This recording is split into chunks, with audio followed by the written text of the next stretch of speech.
What's up guys, I'm Nathan and this is the updated anime adventures tier list for the new raid update. We got 4 new characters, that is Founding Titan Eren, Zeke, Naruto, Beast Cloak, Evolution, that is the mythical, and also the legendary version of himself. So we're gonna have God tier, basically for those characters that are just ultra broken, that don't even qualify to be in S, A tier, etc.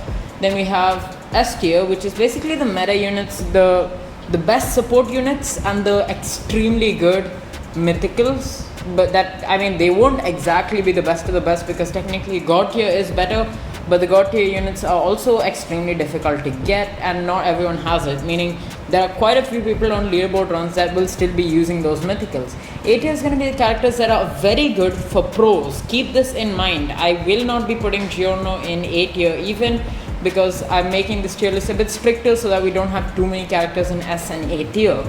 So A tier is only pretty good for pros even. B tier is going to be the characters that are, well, very good for beginners. C tier is going to be the characters that are okay for beginners, and D tier is going to be the characters that aren't worth to use even for beginners. Starting with Eren, he's going to be in God tier. Now here's the thing, Eren costs an absurd amount of cash. He costs about $1 million. However, you might have seen like the 265k HP. That's I think at level 1, but it's not really confirmed because the only recording available of Founding Titan Eren is going to have been recorded from a washing machine, because bro, that's so difficult to see what the heck is happening. But you know, it is what it is. So basically that 265k HP is not for a single enemy, but rather he summons around 9 or 10, it was difficult for me to count, but 9 or 10 wall titans with that 265k HP at least. We don't know which level that Eren was. And he'll also be summoning the Founding Titan itself, which is going to have like 1.4 million HP. And he's going to have a cooldown of around 440 or 480 seconds. That was also kind of hard to read. But basically he's going to be doing around 10 to 20,000 damage per second. That qualifies to put him in God tier. Maybe not better than Lelouch, just because he costs so much. Like, to use this guy, you're definitely gonna have to bring along Speedwagon and Bulma, and even then it's gonna be a little bit tricky. But you might only be able to place 1 down. We don't even know how many you can place, but there's definitely no way there's even enough cash to be able to place more than 1. Then we have Zeke, who I'd say is actually quite solid for beginners. Now his damage is nothing special, and even his SP is a little bit on the slower side, but I think he has the best range for like beginners, I would say. His range is just really, really good. However, the thing is, he's not useful because to do raids, you need to be level 25 plus. If you're level 25 plus, I'm pretty sure you're not a beginner. But you know what, it is what it is. It's going to be in B tier. This Naruto is going to be like low S tier. He does have good DPS, but there is no actual showcase of this character. We do not know how big his AoE is, but his DPS is definitely on the higher side. So I will put him on low S tier for now, and I'll probably make a revised tier list once these characters actually are got by players. Then we have this, probably going to be like high A tier. Actually, I will put him on top B tier because the legendary Naruto, I mean, he's kind of mid. He doesn't have a great AoE. This character has been got by a few players, so that I can confirm. Lelouch is going to be also in God tier. You can place 3 of him down. He summons these Britannian soldiers with like 5k HP, plus they shoot the enemies, plus he summons a mech that has an AoE attack, plus he has an ability that makes them move backward, the enemies move backwards and hit the enemies. I mean, bro, what more do you want? Then we have Ace, gonna be like low A tier. He does do like over 1,000 damage, so yeah, I would say it's safe to put him there. Luffy is going to be D tier, I mean, with these new rankings, he's trash, okay? Then we have Gohan, who's going to be low A tier because he is also dealing over 1,000 damage. Eren is going to be a solid B tier. He's also used his evolution material for the founder Eren, meaning it is worth to summon him. You need like literally 4 of him. Then we have Genus, who is... maybe he's okay. He is usable for beginners because he has a really fast SPA, so it's good for getting down those shield enemies. Sanji is also very good for beginners because as a starter unit, this is actually the best because you can place him down for just 250 cash and he definitely carries early waves. Then we have Piccolo, who's going to be low C tier because he does have massive range. Lever is going to be a solid A tier because when evolved he bleeds with quite solid DPS. Yeah, Speedwagon is going to have to be S tier because now he's necessary to use Eren's founder. Akinu is now going to be low in S tier because there are a lot of really high DPS characters. However, he still does have like the highest range in the game, so I mean, yeah, he's still going to be have to be in S. Then we have this guy. Crocodile is definitely one of the best epics. I won't put him on the same tier as legendaries, but he is a very good character. Zenitsu, in my opinion, isn't really worth using even for beginners. Gaara is actually quite good for beginners because he's going to be able to stun those enemies with a fairly good AoE. It's just that his damage is garbage. Trafalgar Law is going to be a solid damage per second, but he's mainly just a boss killer because he's not good for clearing mobs. Then we have Erwin, who's going to be a very solid S tier. He buffs all your units in his range, of course, by around 25%. And in addition, he summons enemies, he summons soldiers, the Survey Corps members, which actually are really helpful on story mode as well. So pretty good for beginners too. Then we have Whitebeard, another solid S tier. Basically, he's going to have an ability that pushes back the enemies, which is of course really helpful, plus a solid DPS with full AoE. Then we have Blackbeard. Blackbeard is another good support because he's basically going to curse the enemies, making them take more damage. So it's essentially a buff just like Erwin, but it is a bit RNG. Then we have Goku. Goku is, yeah, he's going to have to be in C tier. He's one of the bad legendaries. And the thing is, the fact that he's a legendary is going to make me put even lower. Like, he probably does deserve B tier, but like, he's a legendary. Just don't get him. He's one of the worst legendaries in the game. We have Mihawk, honestly pretty good for beginners because of his range, but his AoE is a little bit thin and it's a rectangle AoE, meaning it tends to miss enemies a lot. Sakura is going to be like a solid bottom S tier. No, wait, what am I doing?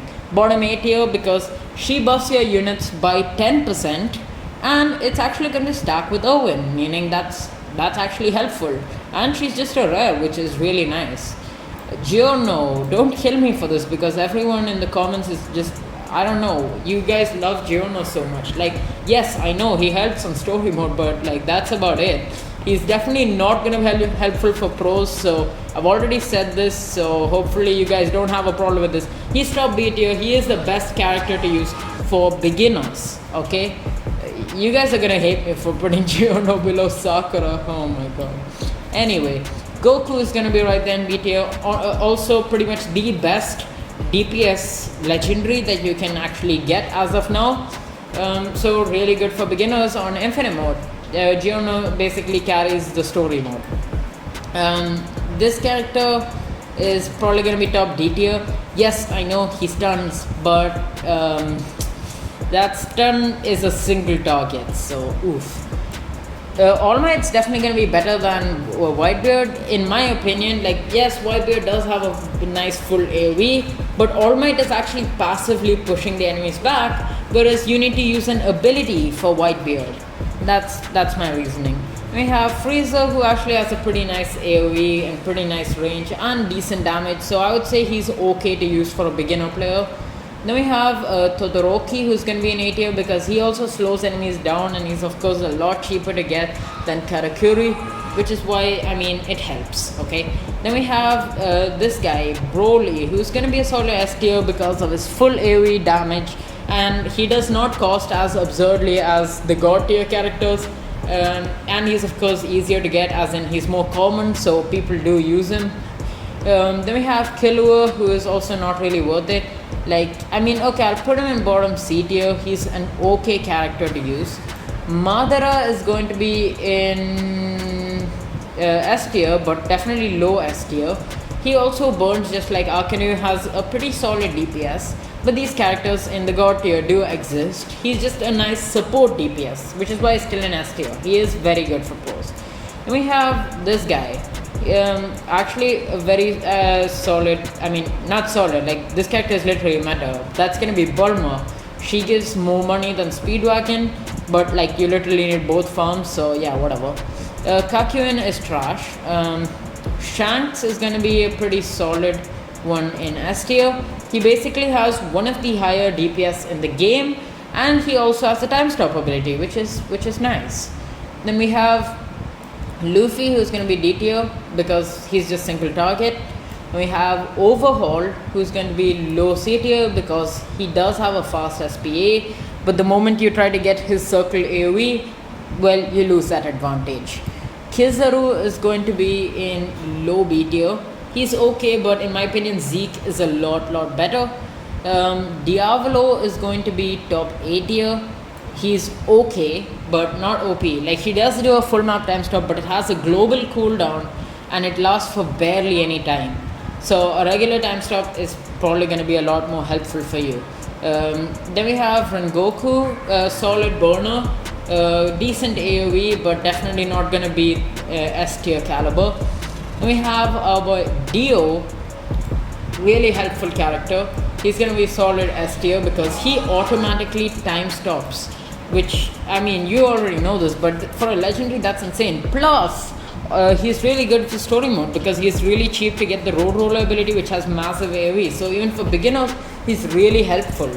Then we have Armin, who's going to be C tier because Armin is not great. Like, Armin has a massive AoE and over 100 DPS, but over 100 DPS is nothing.